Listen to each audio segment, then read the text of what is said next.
bicycles stand for environmentalism, they stand for self-sustainability, they stand for a lot of things, but not only do they stand for those ideals, but it's actually the tool that gets you to those ideals as well. Buckskin Bikes runs out of here, but also the Shadeland Bicycle Collective runs out of here. The Shadeland Bicycle Collective is a nonprofit I started a couple years ago, focusing on bicycle education and advocacy. So part of that program is we have a workstation in here, so folks can come in and pay a membership, and then that membership gives them access to all the tools and equipment so they can do the work for themselves. We do full service repair, some sales, a lot of custom builds as well. So working directly with our clients, figuring out what kind of riding they do, and then building a bike that fits their needs directly. Cycling is a relatively new thing to me. I didn't grow up in a big cycling family or anything like that. A couple of years ago, I was at home over summer break and decided to fix up my dad's old bike just for something to do. And I ended up riding like 400 or 500 miles around the Midwest that summer, into Illinois, through Indiana, Ohio.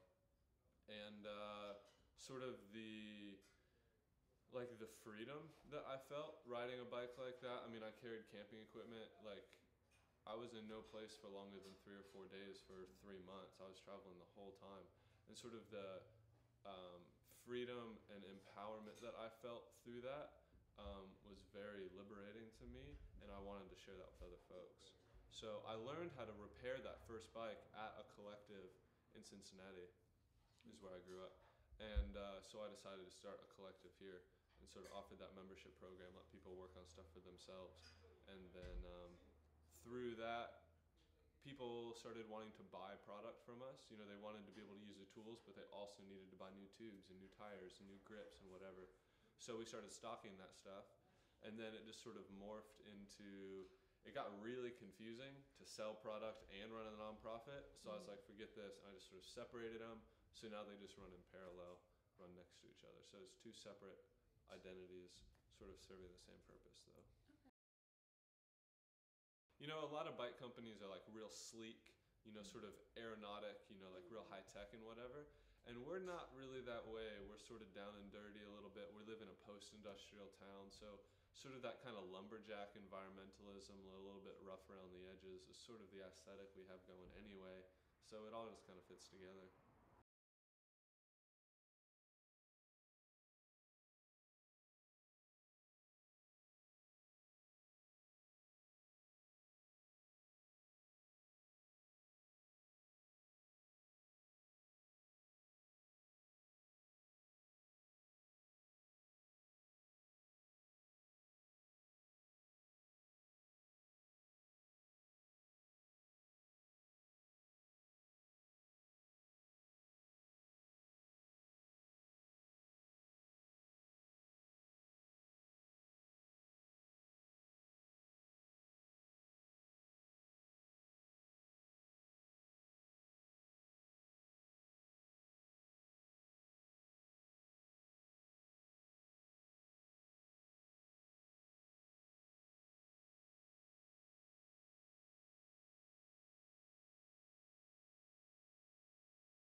Have anything to say?